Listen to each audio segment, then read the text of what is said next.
Well, friends, welcome back. And if you are just joining us, Heidi and hello. We're grateful that you are watching along with us. This is our podcast, our faith podcast, as we are going through the Gospel of John in this first season. We are in episode 9, chapter 9, and I'm your host, David Jorn, along with Linda O'Donnell. And we're covering each chapter, verse by verse, throughout the Gospel of John. We're having a lot of fun. Hopefully you are enjoying the podcast too.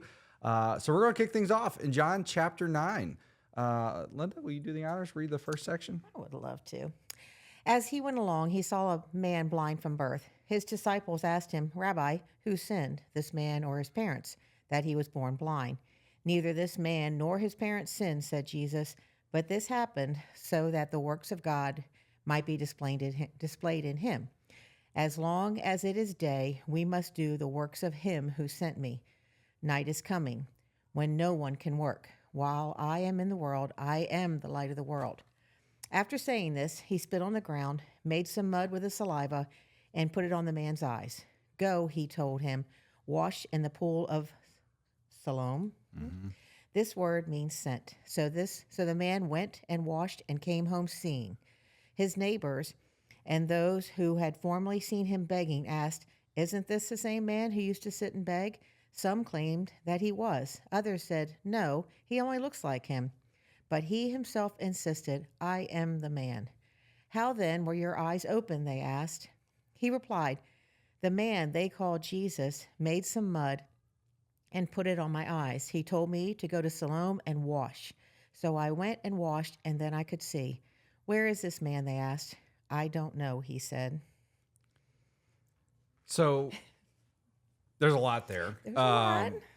John always advances the story from chapter to chapter. And again, the chapters are put in after the fact, but he had just slipped away in chapter 8, which we covered in last episode, where they were trying to stone him, and he slipped away from them from the temple. And then verse 1 of chapter 9 says, as he went along. Now, it could be an immediate, like as he's leaving there, or it could be more of a time passage as John likes to advance the story. But sometime after almost being stoned to death for what he just said in this last chapter, he does this, which gets him into more hot water. Yes, it does. Bigger hot water.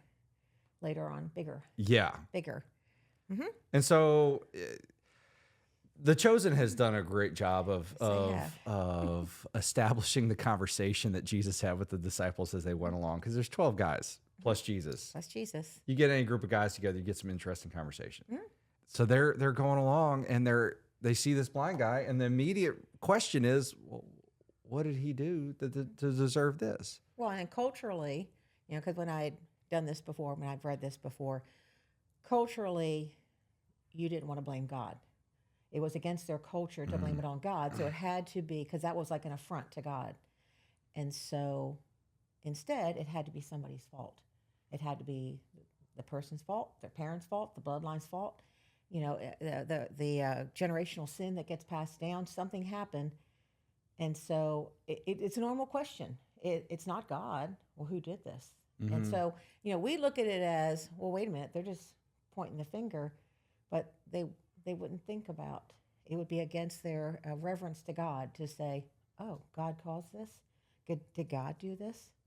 So I put that in context in this whole matter. Well, and we still, to some extent, do this today, because there's been lots of instances where I've been with somebody who's been given a really bad diagnosis, or in particularly when it comes to a child, and they go, like, what did we do to deserve this? And thinking that the issues with our bodies are somehow connected to something we did to perpetrate, this defect. And when Jesus tells the guy that he healed earlier in John, stop sinning or something else will happen to you, the lame guy that was by the pool,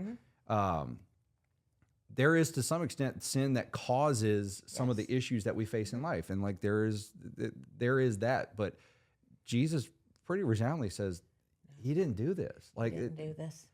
And I've had to look at people in the eye and who have been just struggling and praying, God, why is this happening to me? And I've had to look them in the eye and go, sometimes stuff just happens. Like, our bodies aren't perfect. Our bodies, and I think, in this first part of the scripture, two things resound in me. My grandson, my grandson at 4 months old, was diagnosed with bilateral retinal blastoma, cancer in both eyes.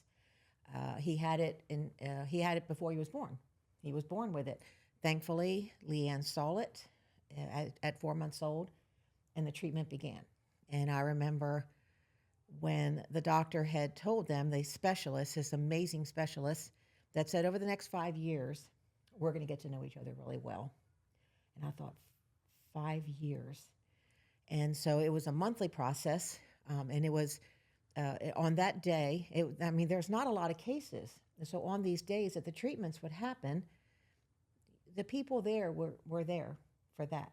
And so Leanne, my daughter-in-law, said that on those days, once they took Davis back, she would sit down in a quiet corner and pray. And she would just pray. And this was probably 4 years into his treatment. And they were into a good path, a really good path. And she said she was drawn to a couple across the room. And she said the look on their face just drew her to them.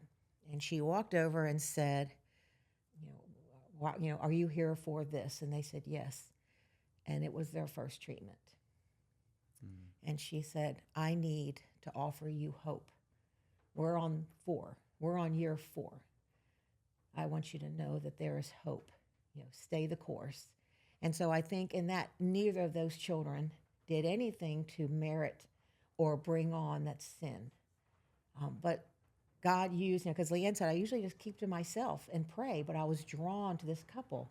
So I think how God works, to use her to be able to speak hope and light into this couple. It was just this beautiful story to say, just hang tight.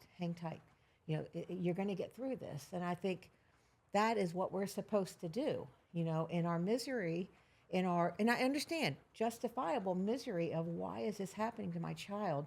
Why does my child have to be put under every month? Why do they have this rigorous things being done to them? What did we do? But it's not that. It's what can I do?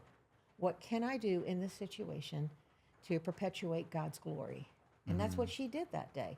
And I thought that was just such it takes your eyes off of your own circumstances. It redeems it. Yes, it sure does. That there can be a greater purpose for what you're going through. Yes. But for me, as I've dealt with people that are going through hardships, in particularly physical hardships, and you look at them and you go, in the world that we live in today, there's a principle called entropy. Like everything is kind of working. There's the issues that keep getting played out in the world today. That's why you have things like natural disasters. There's entropy in the world. There's entropy in our bodies, and to explain it to somebody like that, it's not satisfying because they want more of a purpose. They want more of a reason, and sometimes stuff just happens. Our bodies, the genetics, they malfunction sometimes. Yes, they do. But even Paul in one of the epistles, I forget where it is, but he talks about how he had this pain in his side, and he prayed 3 times for it to be removed, and God wouldn't remove it from him. And he realized that he came to hold that pain dear because it drove him back to God. That did God cause the pain? I don't think God caused the pain. God just didn't take it from him. No. And again, that's one of those unsatisfying answers that I've encountered with people. It's like, well, why doesn't God remove this from me? Well, if God removed everything from everyone, nobody would ever go through the process of life. Pain is a part of life. It is. And it's not one that I think God intentionally causes. In a lot of instances, I think that there can be. I always leave that up to his will. But it is part of life's teacher to grow us. And then to be able to take the pain that we've experienced and to turn around and to show somebody that there's hope on the other side of it. And in Paul's instance, it drove him closer to God instead of driving him further from him. But I love that she was able to, and some of that comes from spiritual maturity and perspective. Yes. Well, and the perspective, they've been living it. I mean, when we first found out, Doug made a point of saying, God is already well down the road. he's preparing this path for us to walk on, and you have to trust it because really, and I think when I talk about trusting God, I've got my struggle, I've got my struggles. I don't like to be the co-pilot, but I think in some situations like Davis, there was nothing I could do. I had to leave it to him. I had to. There was nothing but my conversation with God. And my conversation with God, especially those mornings of treatment, was, okay, prepare me for what's coming. Whatever's coming, I need you to prepare me for it because it is such a hard place to find yourself. And the fact is, none of us are guaranteed tomorrow. No. And so, even in the midst of the hardships of life, there's the blessing that you woke up the next day, and to enjoy it as long as you have it, and to make the most of it while you're here. Yes. And to be able to glorify God with the breath that you have been given. Exactly. And so the disciples, they asked Jesus, who sinned, the child or the man or his parents? And Jesus says, neither sinned. Like it just happened. It just happened. Now, in this instance, he's going to use this for his own glory. Yes, exactly. But it wasn't that anybody sinned, because that was the cultural understanding that if there was a physical defect, somebody somewhere along the way sinned. And Jesus, he pushes back against the theology that they had at the time. And it proves the point that sometimes long-held theology is wrong. Yes. So Yes. Well, and then when it says, Jesus says, but this happens so that the works of God may be displayed. And I always take that as this, meaning the healing. Yeah. I will use the healing. I didn't cause this to happen, but I'm going to use this. And that's where that's where I know I am inserting my own feelings, and especially walking through things that I've walked through. But I think that was Hearing some lightning. I'm sorry. What did I? What did it do? Wait. Sorry. But I think that's where I use that of saying this happens because we want to blame someone. We want to, and I know there are times that people will blame God. And I've looked at God sometimes, going, why? Oh, yeah, I have too. Why can't you step in? Why did you let this happen to me? I thought I was being faithful. I thought that I was doing what I was supposed to be doing. Why? But for this, when I think this healing will be to his glory.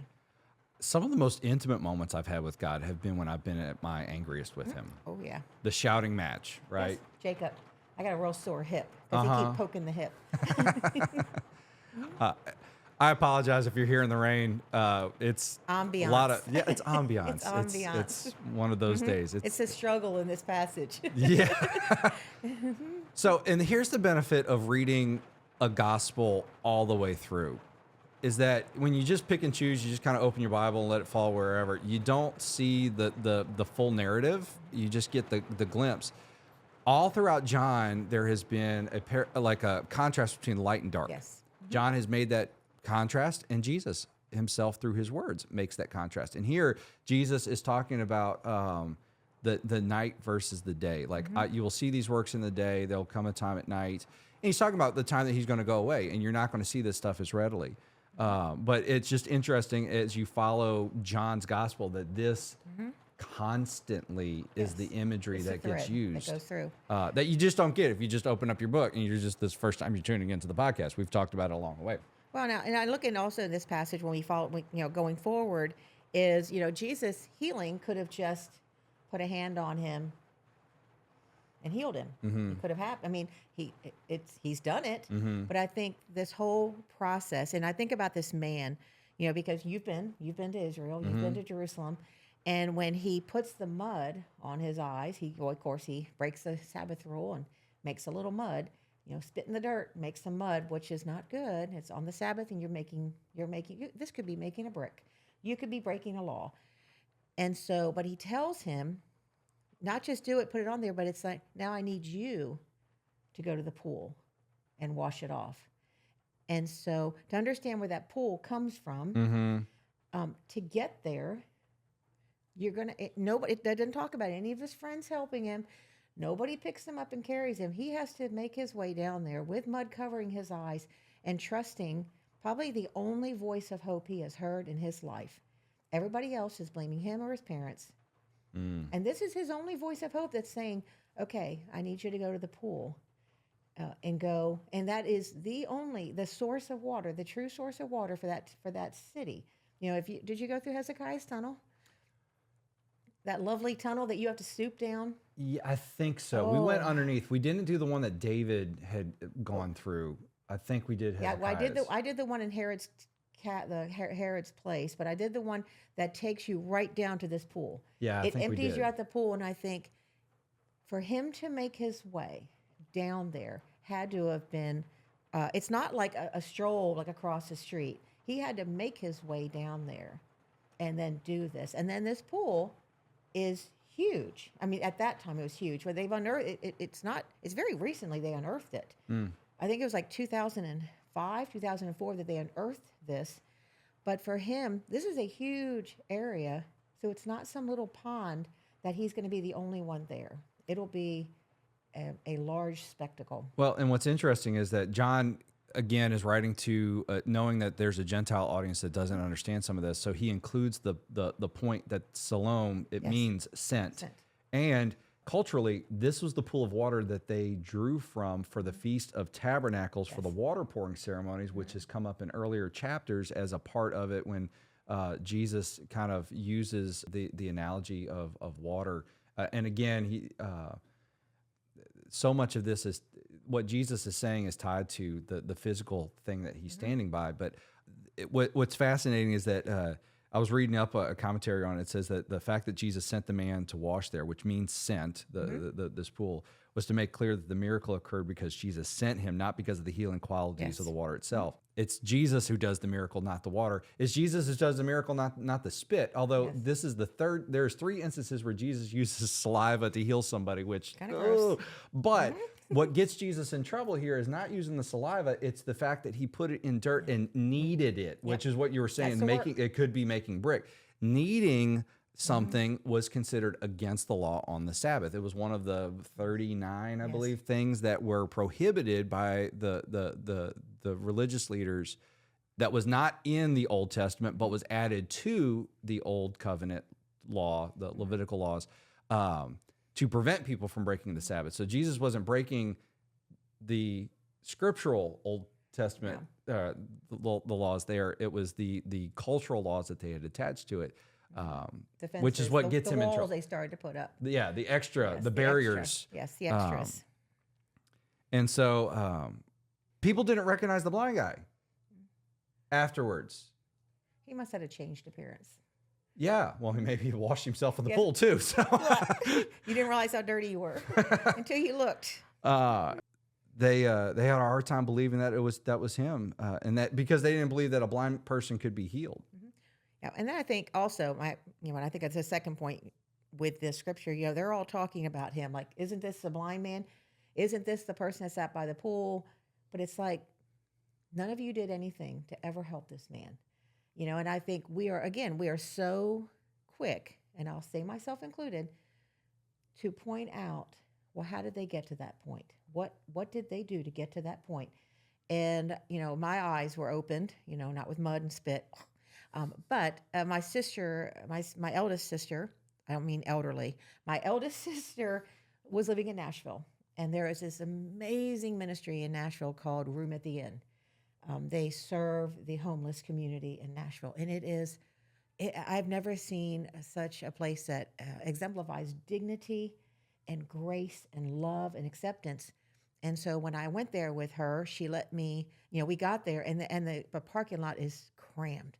And it was like a parting of the Red Sea when she got there, when they realized somebody that's working there comes there, and the crowd just splits so that we can make our way through. And we get there, and she says, well, work the front desk with me, the reception. They come in and tell us what they need, and then we service. And so I sat at the desk, and a gentleman came up to talk, and my sister was taking down his knees, and then he looked at me, and he said, I never thought I'd get to this point. I never thought I did. And he started naming some circumstances. And I thought, we are so quick to point out that, to say, well, What did you do? Mm-hmm. And I think none of these people would ever look at him to say, well, how can I help you?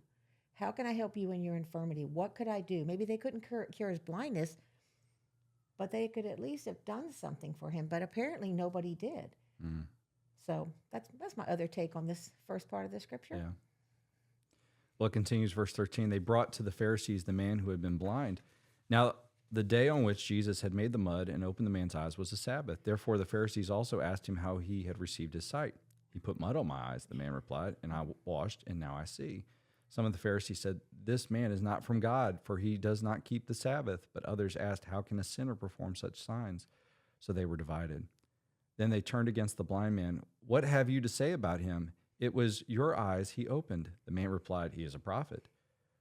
They still did not believe that he had been blind and had received his sight until they sent for the man's parents. Is this your son, they asked?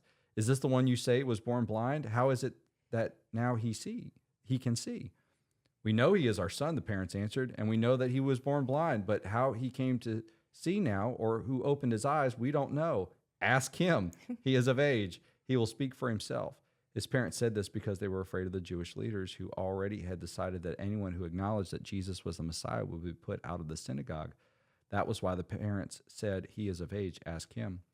A second time they summoned the man who had been blind. Give glory to God by telling the truth, they said. We know this man is a sinner. He replied, whether he is a sinner or not, I don't know. One thing I do know, he was blind, but now I see. Then they asked him, what did he do to you? How did he open your eyes? He answered, I have told you already, and you do not listen. Why do you want to hear it again? Do you want to become his disciples too? Then they hurled insults at him and said, you are this fellow's disciple. We are disciples of Moses. We know that God spoke to Moses, but as for this fellow, we don't even know where he comes from. The man answered, now that is remarkable. You don't know where he comes from, yet he opened my eyes. We know that God does not listen to sinners. He listens to the godly person who does his will. Nobody has ever heard of opening the eyes of a man born blind. If this man were not from God, he could do nothing. To this they replied, you were steeped in sin at your birth. How dare you lecture us? And they threw him out. And so people bring the man to the Pharisees, and then they begin to question how he saw. And that's when the whole Sabbath part gets played out in the conversation. And they don't believe him, so they go to the parents. And the parents are scared because to be thrown out of the synagogue is literally to be excommunicated. That is your connection to God. And they were afraid that they would lose their connection with God. And ultimately, in verse 34, they throw the man out. So Yes. that implies they ultimately did excommunicate this man who was Yes. born blind and now can see. And so the threat was real. Boy, the parents don't stick up for him at all. No, they threw him under the bus. They threw him Seriously. under the wagon. They threw him under the donkey. I don't know what you want to call it, but they threw him down. And I get their own fear, but I don't get it to the point as a parent. That's not what we're called to do. We're called to stay by their side. To You be wonder there. if they'd put him out. Yeah.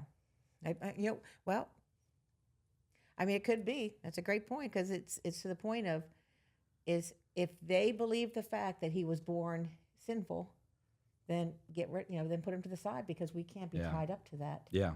So it is. I love the part when he says, "He is a prophet." The man replied, "He is a prophet," and so what I always took into that of, a prophet sees, they prophesize, they see, and so this man is saying, Jesus saw what could happen for me. He's a prophet. He could see something that I couldn't see. And so he names him. He names him as a prophet. He has no idea. I mean, Jesus walks up to him. He has no idea. It's not like he sought out Jesus to say, "Hey, I heard about you. Do this." No, it's Jesus comes to him. And so now for him to say he is a prophet, it's the weight of that word. It's huge. Now you're elevating him up as somebody who can see the future where he had no future, but Jesus gave him that future. And he's telling them the truth. This is what happened. You've asked me about it multiple times. This is what happened. They want to confirm their own bias. They don't want absolute truth. And that's indicative of our culture today. We think we're entitled to our own truth, Yes. that there is no absolute truth. And we are just looking for whatever is going to feed our own inherent bias. And that's so sad and that's how things just get more and more polarized in our culture. We listen to the voices that tell us what we want to hear, and they're looking for what they want to hear and are rejecting what this guy's testimony is. Well, and it's a threat to what they know. Yeah. Well, it's an absolute threat to their power. Yes, it is. And I think I love it. This man becomes so bold in what he's saying, but the more he talks, the bolder he becomes. The more he is asked, the more he is pressed, his word becomes stronger about this man. So I can go either way. Do you think the man is absolutely naive in what he says and just speaks bold truth? Or you think he's being snarky? That was the other side. He's just like throwing it back at him. I think he becomes, but you have to be bold. And if I'm going to be bold in what I know, then I can become snarky because I'm pretty confident. Yeah. Okay, you know what? There's something about this Jesus guy. I've never saw him with my own eyes, but I know what he did for me. So, you want to be a follower too?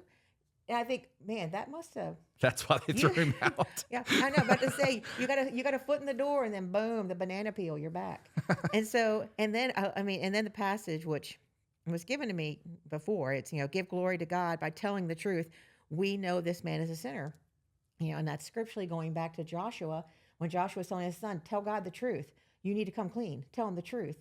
And I think, and that's what they're pulling in all the big guns here. All right, come on now. Let's go back here. You know your roots. Go, tell the truth. Yeah. And they claim that, that he's a disciple of Jesus. He's a plant, basically. Yes. Yeah. You're trying to a sinner. Well, that all of this was just you're an inside guy working for Jesus, and they're like, but we're disciples of Moses, and that's when he does take them to school. He's like, we don't know where he comes from, but he was able to give me sight. Yes. God doesn't listen to sinners, only the godly. And I was born blind, and he gave me sight. So therefore, let's use some logic here. Jesus must be from God. And they didn't want to hear that. No. And again, they push away the fact that their feeling of being blameless and sinless themselves. You were born steeped in sin. That's not us. Yeah. It's always everybody else. We're the hierarchy. But in this very instance of Jesus healing, it's a fulfillment of these Old Testament prophets who predicted what would happen when the Messiah showed up. Isaiah 29:18 says, in that day the deaf will hear the words of the scroll, and out of the gloom and darkness the eyes of the blind will see. And Isaiah 35:5 says, then will the eyes of the blind be open and the ears of the deaf unstopped. And so Isaiah was a beloved text to these religious leaders, and Jesus is literally performing the very things that Isaiah said, and they don't want to hear it. They don't want to see it because they are the spiritually blind. They are the spiritually deaf, and they don't want to hear it. You want to pick up verse 35? Yes. Jesus heard that they had thrown him out, and when he found him, he said, do you believe in the Son of Man? Who is he, sir? The man asked. Tell me so that I may believe in him. Jesus said, you have now seen him. In fact, he is the one speaking to you. Then the man said, Lord, I believe. And he worshiped him. Jesus said, for judgment I have come into this world so that the blind will see and those who see will become blind. Some Pharisees who were with him heard him say this and asked, what? Are we blind too? Jesus said, if you were blind, you would not be guilty of sin. But now that you claim you can see, your guilt remains. Oh, ouch. Ouch. So I think Jesus finds this guy because he just suffered a lot for Jesus. Yes. Like he just got excommunicated basically. And so Jesus looks for him and then has this conversation. Do you believe in the Son of Man? Yeah. Well, tell me who he is. I'll believe him. Yes, I'm open to all kinds of new things today. I know, exactly. It's been a great day. And he's like, the person you see. And I find it interesting that he uses that. The one you have now seen him. In fact, he is the one speaking to you. And so he uses the idea of like the guy that you're laying eyes on is him. Well, and his follow-up with Jesus coming to find the man, to come find the man, to let him, a punctuation point onto his story. I don't know. I didn't see him because the blind man never saw Jesus. He never saw him before before he was healed. He walked. He had to go to the pool, wash his eye, get that spitty mud out of his eyes, Hmm. and so he never saw him. And so Jesus completes that by coming to him as a visual. And now it's a great visual because he can actually see him. Hmm. I think it's just this beautiful meeting of him coming to him and saying, I'm him. It's me. It's me who's done that. I think it's just one of those, okay, I've met him, and then he comes back to me again. And for us, I mean, my always hope, he comes back to me again and again to add depth to my story. Yeah. Jesus appears in our lives the follow-ups, right? And the ways after the fact to bring comfort and peace. But the man falls down and worships Jesus, and Jesus uses this as a teaching moment. He takes this physical thing and then makes it into a spiritual point. He says, I've come for judgment. Now, what's interesting here is by saying that, because in other places, even in John's own gospel, Jesus talks about he didn't come to judge. John 3:17, and we think that's John's commentary here, but for God did not send his son into the world to condemn the world, but to save the world through him. And then Jesus says, John 8:15, you judge by human standards. I pass judgment on no one. And so, but here he says, I come to bring judgment. So what's going on here? I think that there's a judgment inherent by Jesus's presence. Mm-hmm. Like, all right, Jesus is now the standard. Mm-hmm. He's offering the standard. By the very fact that you bring in a measuring tape to something, Yes. everything gets measured against it. Jesus isn't judging people No. for their sins while he's here, but his very presence casts a separation between this is the standard and this isn't. So I think that that's there.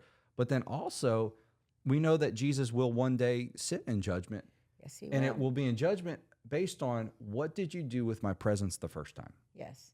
But I also add to that because that's scary. That's Yeah. scary for me. I'm thinking I'm going to need a chair because we're going to have a long process here.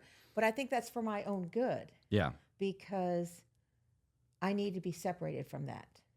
I need to separate myself, wash myself, be accountable for it. Yes, I will be accountable for what I've done in my life. But it's for your own good. It's for your good because you can't carry that where I'm taking you. You can't have that with you. And I know we all don't look with glee and throwing a party for the great judgment. Mm-mm. Nobody does. But I also think that's the date that it will be the day that this backpack will be taken off of me that I've carried around and continue to add to. Because things that I can't let go of, that I know I did, and then also the things that I've turned a blind eye to Mm-hmm. that other people see in me that keep me from being what I'm supposed to be. And so I look at that great judgment day going, okay, it's going to be painful, but There's relief. Yes, there's going to be relief on the other side. So that's interesting. I've not heard it stated that way. So while you are forgiven, for you what you're saying it's finally being able to let it go yourself Yes. as Jesus cast it off. Yes. That's interesting. Because I think he is our great healer. He is the healer, but that also means it's like the Band-Aid that my dad used to rip off. I mean, it's like, no, there's no rip it off. And I think for Jesus, I don't think he's going to rip it off. I think his will be a nice slow, but I think we have to understand the weight that he's taking away from us. He is taking that away from us, and it's not some small little splinter beneath the finger. These are heavy things. They're heavy things, and he wants us. And I think in my mind, again, me thinking, there are some things we can't get rid of in this life because we're still living. Mm-hmm. We're still living in this world, so we're going to continue to compile. We don't, go and sin no more. Okay, I'm going to try. God forgets it, but we don't. We don't, and so I think it comes to that point of there's going to be a day that he will take care of the rest of it. So it is the act of him, because he's forgiven us. Yes. It's the act of him wiping it from you. Taking it away. Because we've placed faith in him. For those who haven't placed faith in him, the judgment is you bear the weight of everything you've done yourself. Yes, exactly. And that is truly a painful day. But some overheard Jesus talking, and they questioned him, are you saying we're blind too? And he's like, well, if you were blind, you wouldn't be guilty of sin because you didn't know any better. You But didn't know because any you better. claim that you weren't blind, and that's the thing, and I've said it before, the only time Jesus really calls people out for their sin is when they pretend that they don't have sin. Yes. And I've really come to terms with, like, God's looking for an honest sinner, and to start off every day, God, I'm a sinner that's saved by grace. I'm working to get better, but acknowledging my sin to you is the honesty you need for us to be in relationship with each other. You forgive me. I'm moving past these things that I do with intention or without intention. I'm pursuing Jesus, but I'm going to acknowledge my sin to you, because to not acknowledge it is to play the hypocrite. It is. And in ignorance, I mean, I think that whole ignorance is bliss, because if I'm not aware of it, then I'm not accountable for it. When I was at Bible study here many moons ago, and it was a woman in our Bible study that was in our group, and our teacher at the time, she's with the Lord now. She's probably sitting right there with him, but she would always say, "Ask God to reveal your sin. Ask God to where you're like," and you should put one at a time. One at a time. And I remember the woman, the friend of mine that was in the group said, there are some things I think I don't want to know, because I don't think I want to. I don't know if I'm ready for that. And I thought, but that's not a pass. We have to ask God and then be ready, which is painful, but be ready for what he has to say. John Ortberg, and we read this book as a staff a few years ago, in his book Soul Keeping. And I've gone back to find this quote any number of times, and I cannot find it again. And I know I underlined it, and I marked up that book more than I've marked up any book in recent years. But it's the principle that God reveals to you the true nature of your sin as you have the ability to take it. Do you remember that line in the book? I cannot find. If you find the page number, let me know. But I've loved that, and I've experienced it in my life. It's like the further I've gotten away from those sinful actions, whatever those were, the gravity of it hits you. Yes. And it's one of those things you got to bring back to God and go, thank you, God, that I've been forgiven, because the realization of what I've done has really set heavy on me, and it kind of that lingers. Yeah. But it's like the further you get away from it, God kind of gives you eyes to see, oh wow, that was really, really wrong. Yes. Yes. Thank you for forgiving me. And that's why we have I think of having friends that keep me accountable, that will truth and love, to come to me. I mean, in youth, when I work with youth, I've had people that have come to me to speak truth into me, to say, I need to talk to you about something going on. And my biggest example, because I know you're a big movies, all of the Star Wars, all of that. I was a big X-Files fan. I love the X-Files, probably David Duchovny, but I love the X-Files. And none of my kids liked it. Neither of my own natural children liked the X-Files. They thought this is the weirdest show ever. And so the movie came out. Well, there was one of my youth that loved the X-Files. And I'm like, this is great. I'm like, come on. And he was in high school, 17, 18. And I'm like, he's like, you want to go see it? Nobody wants to. I'll go see it. Let's go see it together. And then a very dear friend, stopped, she called me and she said, I need you to think about what you're doing. And because we're all excited, we were talking it up, me and my ignorance, and him and a 17-year-old boy, naivety. And she goes, what are you doing? I'm like, I'm going to see the X-Files. And she goes, you can't do that. And I'm like, what are you talking about? She goes, what will it look like? I'm like, what do you mean what it's going to look like? Is he one of the X-Files? And she goes, what will it appear like to others? And I looked, I'm like, oh, you've got to be kidding me. There's nothing like that. And she goes, but what will others think? Yeah. So Doug had to go with us. There you go. My son went with us. But I think kicking and screaming. Yes, I know, he didn't. But I think for that, I appreciate it. It was a hard conversation for her to have with me, because in my mind, I wasn't even thinking about that. That wasn't a thought in my mind. I'm like, what?